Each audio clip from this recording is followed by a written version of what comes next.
Ongoing challenges in the classroom tied to funding shortfalls. The problem is the schools aren't revenue driven. As Pima County grows, so does the demand for affordable housing. As new construction costs rise, it also drives up the cost of existing homes. Plus, tackling the opioid epidemic one call at a time. They may be scared, may not have anybody that can stay with them. Hello and welcome to Arizona 360. I'm Lorraine Rivera. Thank you for joining us. Issues concerning Southern Arizona's economy captured our attention this week, namely education funding, minimum wage, and affordable housing. We learn more about the challenges facing each and ways they can overlap. Starting with education. It's an issue the legislature prioritizes each year, and 2020 is no different. Still at the top of our agenda is education. Familiar problems also persist, from per-pupil funding that trails most of the country to difficulties with hiring enough certified teachers. We're adding additional dollars each year. Possible solutions put forth in the governor's proposed budget includes more than $600 million in new spending, plus $175 million to boost teacher pay by 5%. That fulfills his 20 by 2020 plan. Passed after the Red for Ed movement descended on the Capitol. As for what districts in Southern Arizona need now, we got insight from Pima County Superintendent of Schools, Dustin Williams. The governor laid out his plans, and many of us are still dissecting. What sorts of things were left out, though, when it comes to funding education that you'd like to see? Well, any sort of funding that we see from the governor in the executive budget right now is a major plus. We're really happy to see the dollars come in. What we would have really liked to hear a little bit more of is a possible extension coming for 2020 plan, or also where are we in the special education arena as far as funding. Those words weren't quite there. Hopefully we'll see them come up in the form of a bill, or hopefully we'll see an extension in the 20 by 2020 next year. But the special education funding right now is a pretty hot topic among districts and charter schools of how do we fund that. How likely is it, you think, that we get 20 by 2020 extended in some fashion? It's going to be a really tough ask. The governor is adamant about not raising taxes, but he is adamant about funding teachers through his plan. So we're seeing a little bit of the teacher crisis not quite filling the vacancies where we want to see that kind of go. We're still stagnant at about 25% of vacancies out there. I'll call about 2,000 teachers and maybe about 4,000 that are unqualified to be in those classrooms, which is very concerning. And with the vacancy, I could see him coming up with something. I'm just not sure what it would be. Maybe another 5% or something like that would be terrific. I noted that you said that qualified, and when you say that, they're not qualified to be in front of children, but they're not certified, right? Yeah, and that's the part, is we need certified teachers that have the pedagogy, or what's the understanding of how to teach and maintain classrooms, not just at the concept level of teaching the concept of what you're learning, but also the classroom management skills of how do you manage 150 kids a day, which are basically, you're dealing with people all day long. Are students suffering if they don't have a certified teacher in front of them? Not necessarily. What they're suffering from is when they don't have that champion every day in that classroom. That makes it very difficult for a student to develop trust, and that's how you really get to that student after about 30, 45 days. You develop this really neat system of trust, and that student feels like they can take a risk, ask questions, and then you build that classroom vibe that inspires students to do good stuff. Help me understand this. $72 million in performance-based funding that essentially is rewarding schools that did well on testing. 538 schools throughout the state of Arizona will get some extra cash flow this year, but there are a lot that were left out of that equation. Yeah, so that's going to be the governor's results-based funding is what we're talking about here. And the big problem of what happens in that sort of system is you reward certain schools that can get that letter grade, and schools that can't get that letter grade, they're just kind of left out. And we find that those are typically our schools that are have a high level of minority students, also have low socioeconomics, and really some of our most neediest schools. So what's interesting in the governor's budget is he has an idea called Project Rocket, which will kind of look at those schools that are in that F, D, and C label schools to kind of counter where he's missed the mark as far as when the results-based funding misses those students. There are a couple schools of thought on this, though, right? Because if you're performing well, you want to be compensated. If you're not, maybe there's an idea that you up the ante. Your energy level increases, you're performing better. Do you see that as an educator? No, I don't. One thing that you have to be really careful with is when you base stuff off of one test. That's 1 day per year of when that child's taking that test. We don't know what's going on at the home. We don't know what's going on mentally, physically with the child. And to base it all off of a test score doesn't give us the full picture of the school, and most importantly, doesn't give us the full picture of the student. So we have seen that there's going to be a change as far as how the results-based funding is working at that level. They're no longer just going to do it only on that merit score. They're going to look more of the letter grade score, which does account for certain things like graduation rates at the high school level. But at the elementary level, you're still focused on predominantly that test.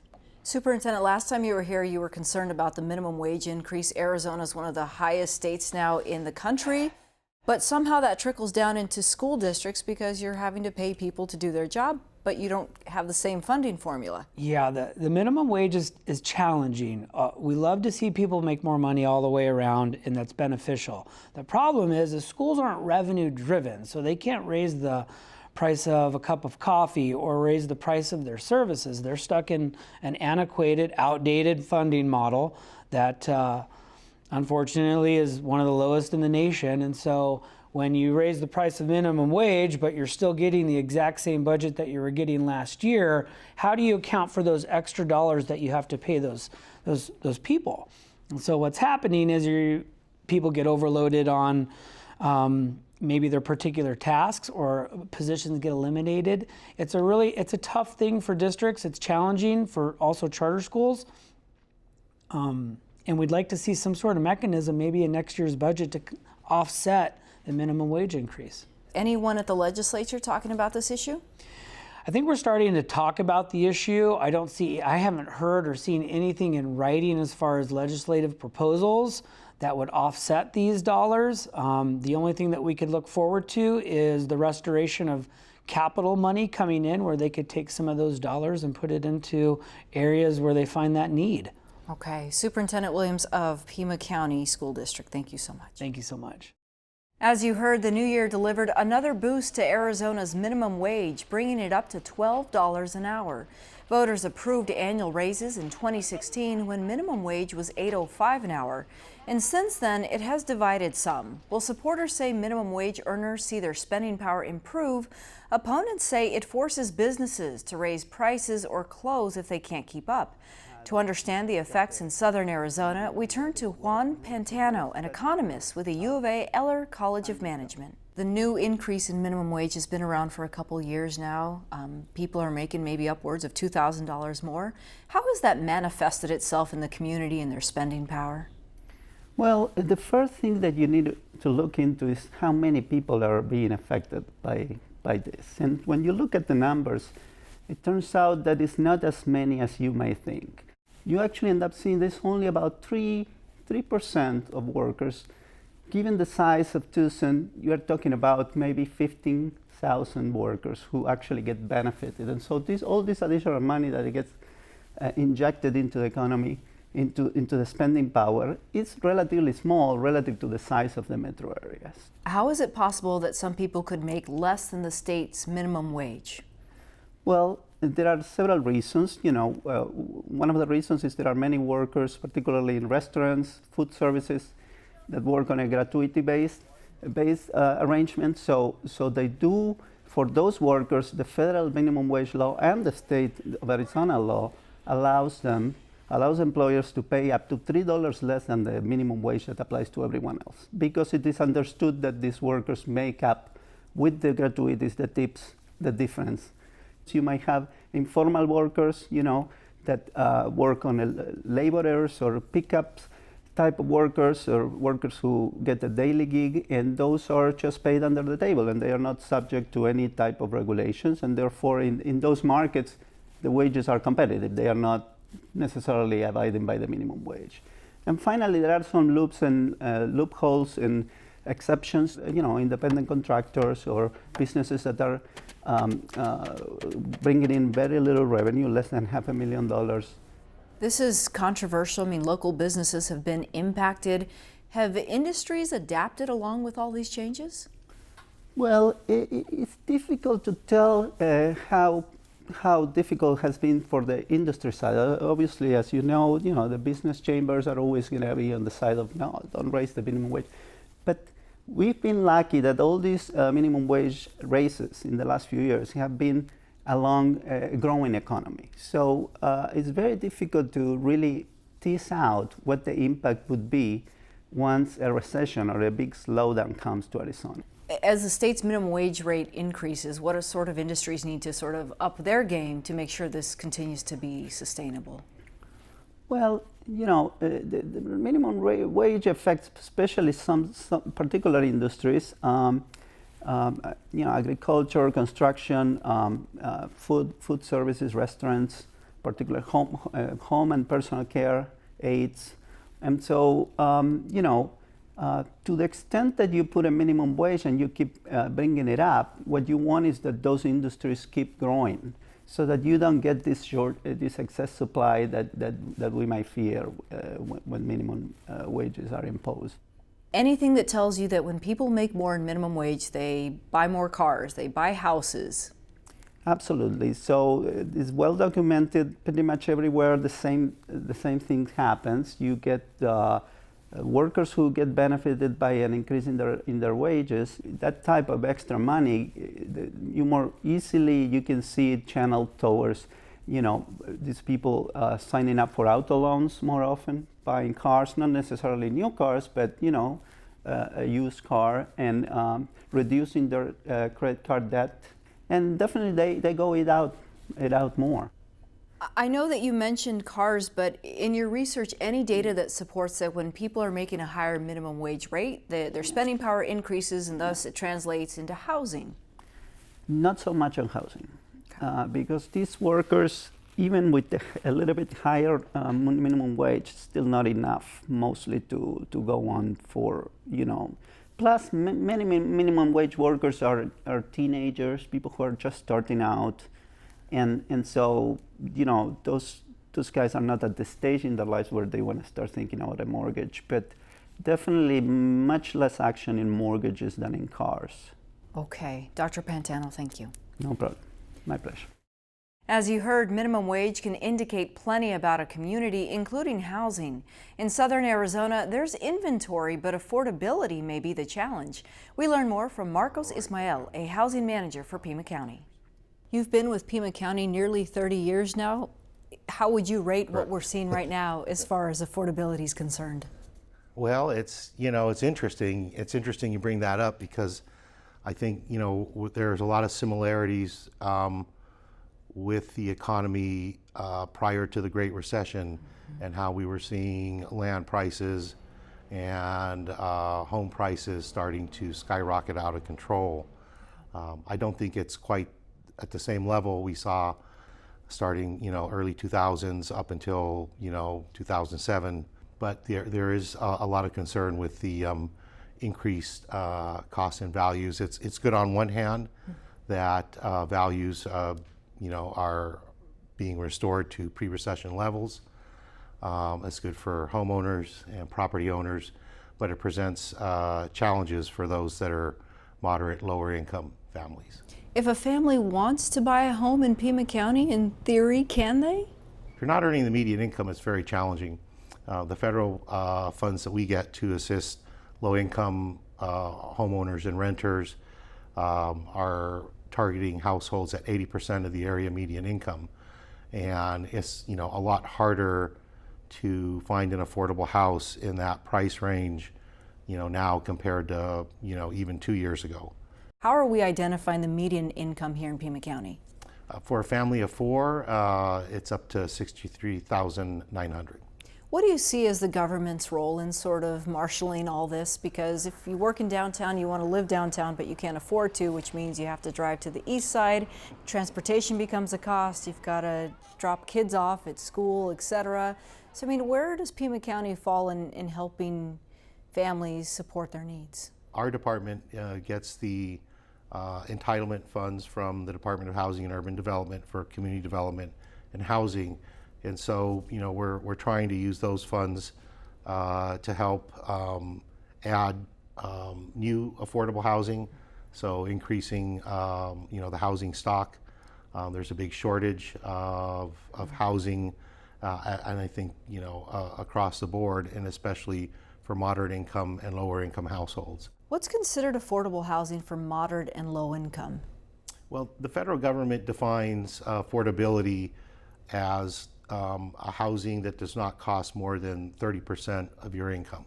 I know that you study the data, you review policy when it comes to housing, but what do you hear from families about the likeliness of finding an affordable home in a good neighborhood to raise a family? That's very difficult right now, and as new construction costs rise, it also drives up the cost of existing homes.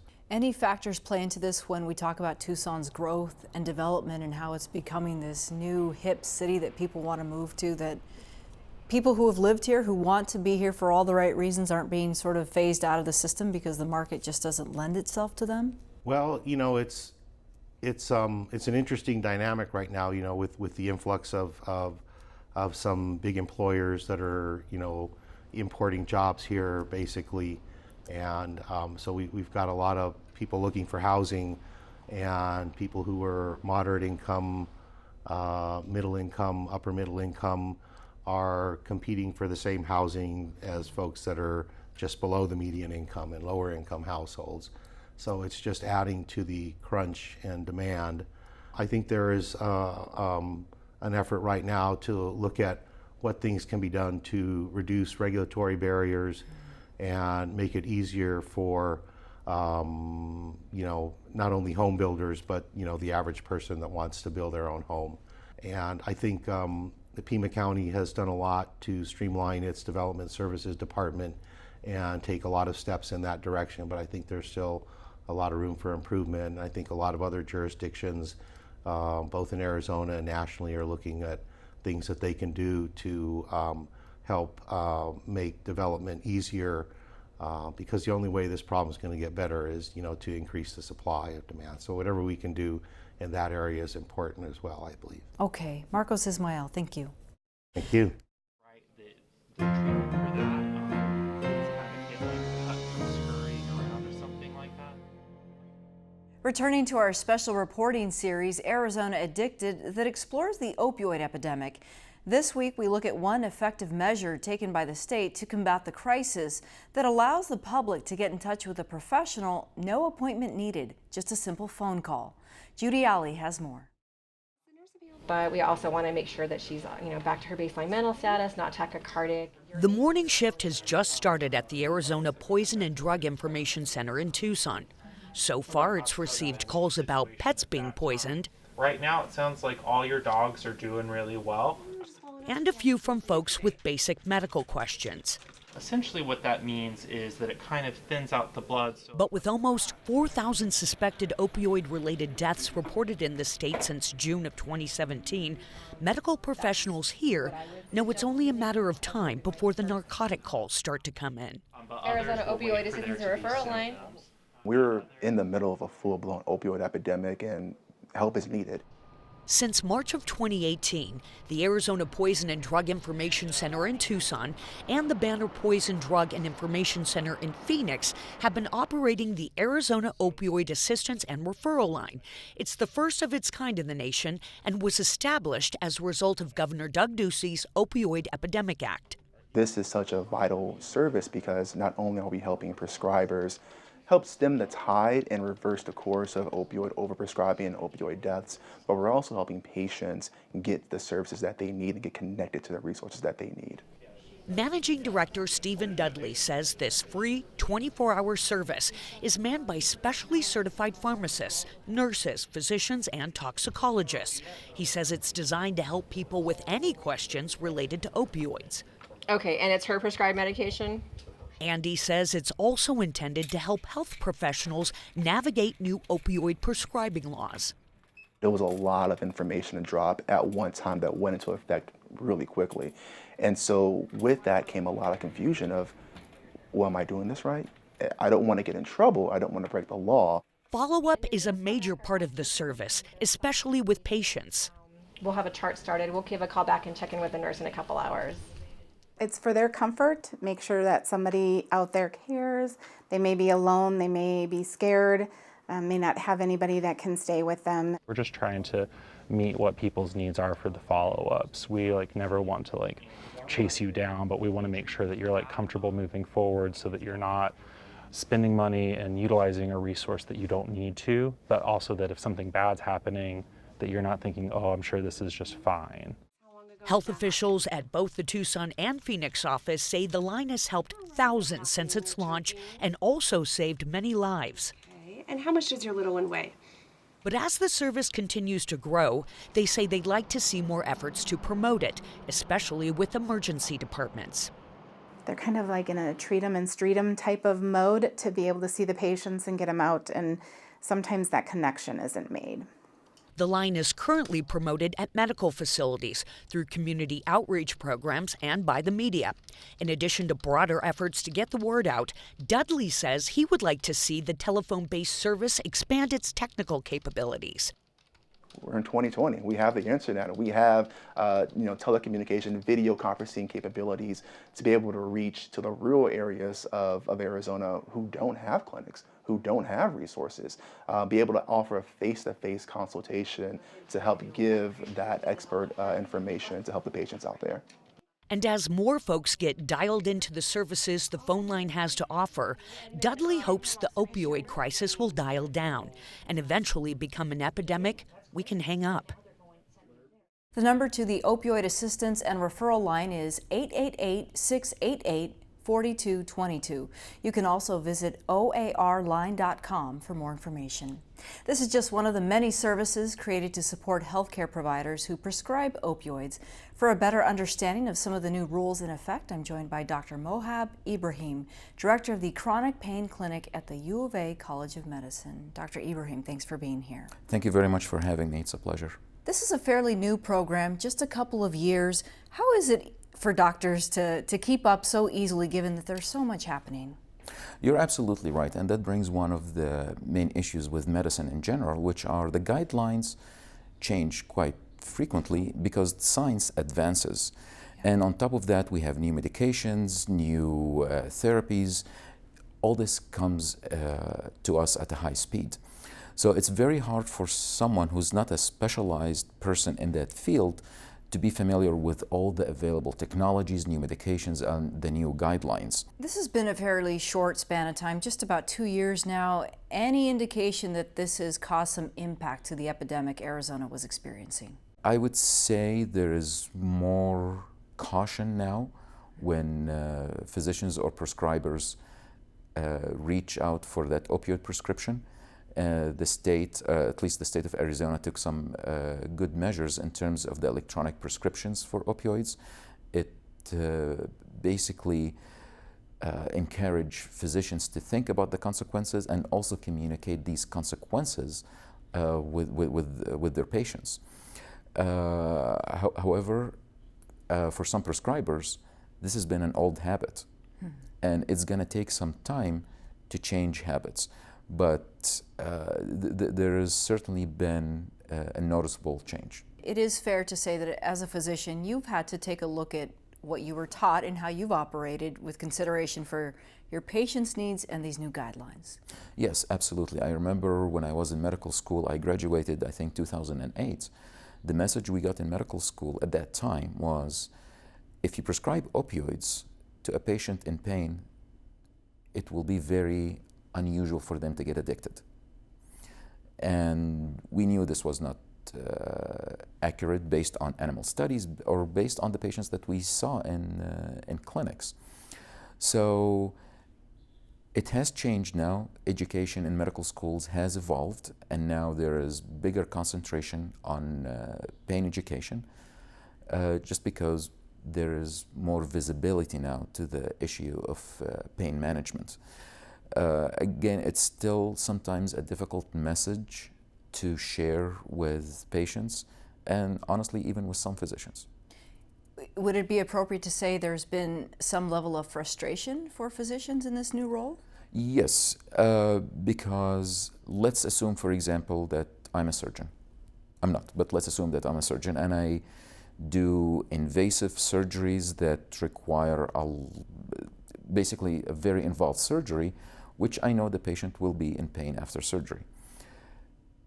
So the guidelines basically stipulates that the initial prescription has to be 5 days long for acute pain or post-surgical pain. Now, as a surgeon, I can get confused because I know from previous surgeries, from my experience, that given the intensity of the surgery, given how involved the surgery was, the patient might be in pain for 2 or 3 weeks.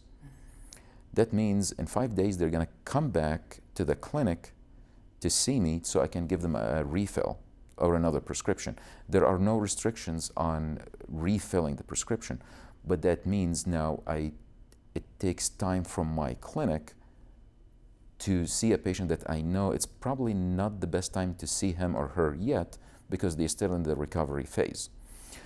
So that might be a little bit confusing point. What's also may not be very well known is that physicians can still prescribe what they think is the appropriate amount of opioids, but there has to be significant documentation or very clear documentation as to why they're prescribing out of the guidelines. And at the end of the day, it's guidelines. So we have to keep that in mind. So the responsibility then lies with the patient or the physician? With both. So expectations is the key word. So someone comes to have surgery, the expectation is, I will try to make that person as comfortable as possible. However, it's good to deliver the message that, yes, we're going to do the surgery. Unfortunately, it's going to be uncomfortable, but we're going to try to keep your pain under control. It's unrealistic to make someone pain-free. Okay. All right, Dr. Ibrahim, thank you. Thank you. A reminder, you can see all of Arizona Public Media's coverage for Arizona Addicted online. Visit azpm.org/Arizona Addicted. We also have information about resources available to help those impacted by the epidemic. And that's all for now. Thanks for joining us. To get in touch, visit us on social media or send an email to Arizona360@azpm.org and let us know what you think. We'll see you next week.